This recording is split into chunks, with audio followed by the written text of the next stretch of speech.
I'm 81 years old. And there's something I've never admitted to anyone. Not my wife, not my children, not even myself.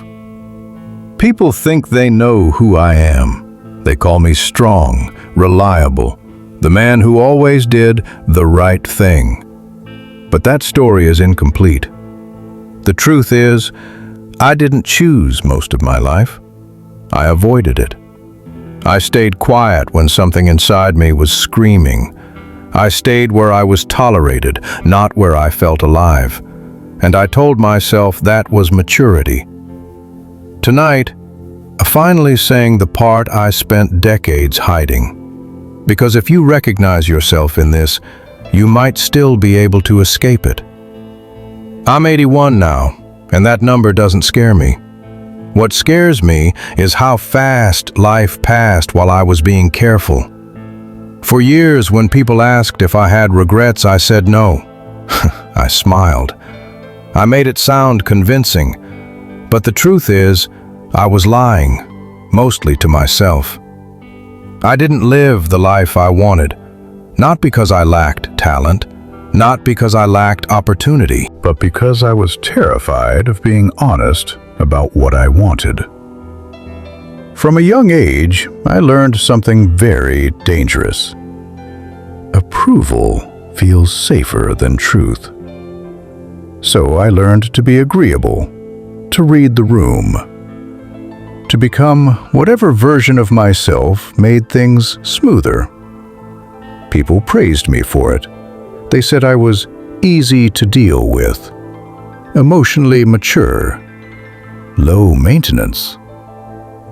What they didn't see was how much of myself I was erasing to earn that praise. I didn't disappear all at once. That's not how it happens. It happens in moments so small they feel harmless. You say yes when you want to say no, just this once. You swallow a thought just to avoid tension.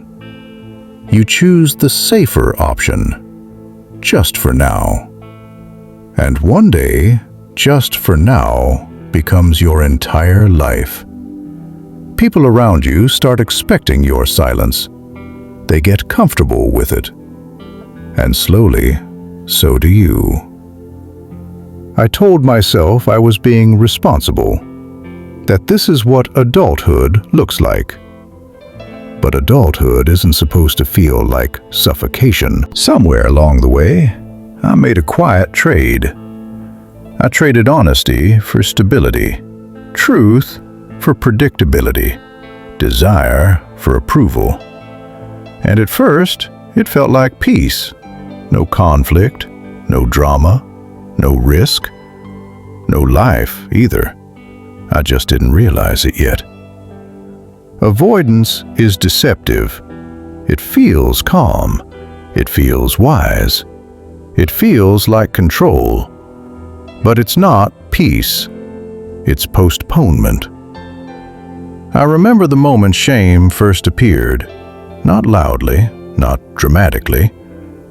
I was standing in front of the bathroom mirror one morning, just staring. And for a brief second, I didn't recognize the man looking back at me. Not because he was old, because I had no idea who he was beyond what he did for other people. That was the moment something inside me collapsed. I realized I had built an entire identity around being useful, being needed, being relied on, but never around being real. I confused being needed with being loved. If people needed me, they wouldn't leave. If I stayed helpful, I mattered. If I stayed quiet, I stayed safe. So I stayed in jobs that hollowed me out. I stayed in relationships that drained me.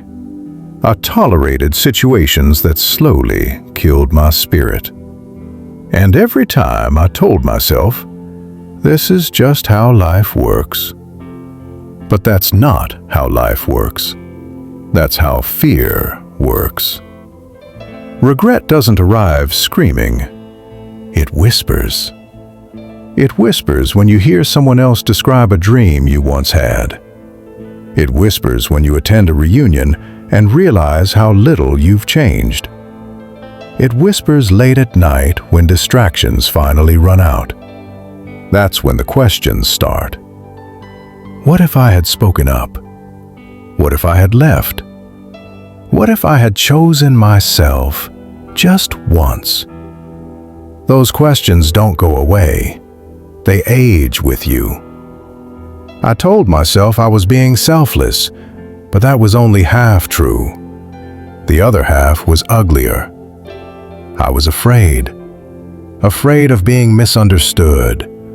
Afraid of disappointing people. Afraid of making the wrong choice and having no one else to blame. So I chose safety over truth, again and again. I watched others take risks, change careers, end marriages, start over. And I told myself, that's not for me. Not because I didn't want it, but because I didn't think I was allowed to want it. I became known as the one who never complains, the one who adapts, the one who doesn't need much.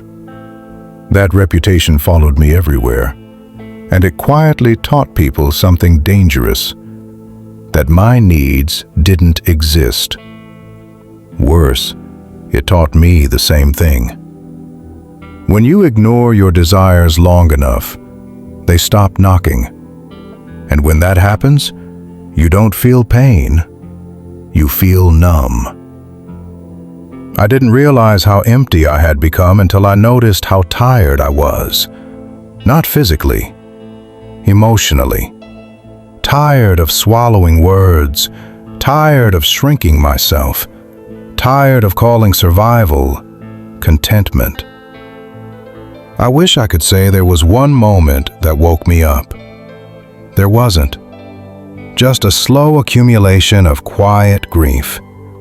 Grief for conversations I never had, for boundaries I never set, for a version of myself I never allowed to exist. I wasn't grieving what I lost. I was grieving what I never tried. Here's the part I was most ashamed to admit.